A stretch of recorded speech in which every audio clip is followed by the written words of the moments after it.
ரொம்ப சந்தோஷம். எனக்கு இந்த வாய்ப்பு கொடுத்த எங்கள் டீமுக்கு, எங்கள் டைரக்டர், ப்ரொடியூசர், என்டையர் டீம் உழைச்சி அத்தனை பேருக்கும் நன்றி. இங்கே சீஃப் கெஸ்ட்டாக வந்த என்னுடைய சக உறவுகள் அத்தனை பேருக்கும் நன்றி. தமன் சாருக்கு நன்றி. ஒரு அருமையான அற்புதமான நடிகர்.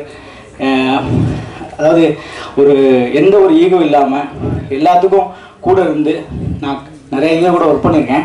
அதில் தமன் பிரதர் பற்றி சொல்லி ஆகணும். கடைசி நிமிஷம் வரைக்கும் கூட இருக்கிற ஒரு அருமையான ஹீரோ.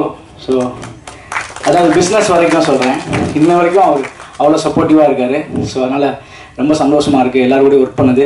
மீடியா நம்மளுடைய ஊடக நண்பர்கள், சகோதரர்கள் கண்டிப்பாக எத்தனையோ பிரபலங்களை நீங்கள் வளர்த்து விட்டதுனால தான் நீங்கள் பிரபலங்களாக இருக்காங்க. இங்கே இருக்கக்கூடிய அத்தனை கலைஞர்களும் உங்களால் உருவாக்கப்படணும்னு ஆசைப்பட்றேன். நான் ஏன் கவிஞரை சொன்னேன்னா, எங்களுக்கு ஸ்பாட்டில் என்டர்டெயின்மெண்ட்டே எங்கள் தமிழ் ஆசிரியர் தான்.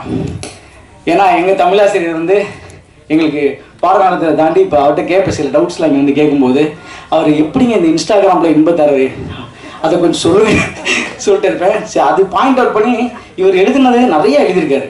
ஆனால் இந்த இன்ஸ்டாகிராமில் இன்பம் தரது மட்டும் எப்படி யோசிச்சிங்க அப்படின்னும் போது அதுக்கு ஒரு பெரிய டெஃபினிஷனை கொடுத்தாரு. அவருக்கு இந்த ஆடியோ லான்ச்லாம் பத்தாது.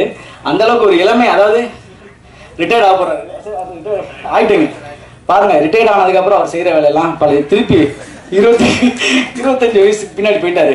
அதனால் எப்படி சார் எழுதுனீங்க? ஏன்னா வைரமுத்தையெல்லாம் எழுதியிருப்பாங்க, தப்பு தண்டா தலைவா நீ செய்யவா, வெயில் படா இடங்களை விளையாடி தொடவா, அந்த மாதிரிலாம் வார்த்தைகள் வரும். இதை மட்டும் எப்படி சார் எழுதுனீங்கன்னு கேட்டேன். அதுக்கு ஒரு பெரிய டெஃபினிஷன் அது அடுத்தடுத்ததில் கண்டிப்பாக கொடுப்பாருன்னு நினைக்கிறேன். எனக்கு இந்த படத்தில் சக ஒரு காமெடிக்கு ஸ்பேஸ் கொடுத்த என்னுடைய டைரக்டர், அவருக்கு ரொம்ப நன்றி. ஒரு அருமையான மனிதர், வள்ளலார் வெளியில் வரக்கூடிய ஒரு மனிதர். அவ்வளவு ரொம்ப கஷ்டப்பட்டு, ஏன்னா ஒரு இயக்குனருக்கு படம் கிடைக்கிறது பெரிய விஷயம்.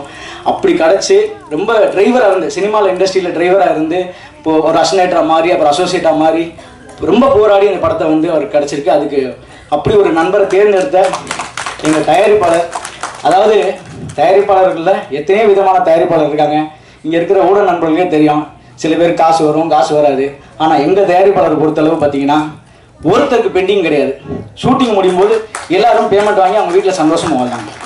ஸோ அப்படிப்பட்ட யாருக்குமே ஒரு ரூபா கெடுதல் கிடையாது. சாப்பாடு 3 வேளை சிறப்பாக போட்டார், தங்குற இடத்த சிறப்பாக கொடுத்தாரு, யாருக்கு எந்த வஞ்சனையுமே வைக்கல. அப்படி ஒரு ப்ரொடியூசர். அவர் நிறைய சம்பாதிக்கணும், நிறைய படம் எடுக்கணும். எங்கள் முருகன் சாருக்கு வாய்ப்பு கொடுத்த மாதிரி இன்னும் பல இயக்குநர்கள் உதவிகள் கஷ்டப்படுறாங்க.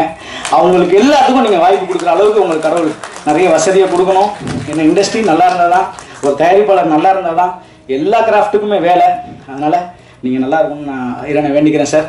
Thank you very much. தேங்க்யூ. நன்றி.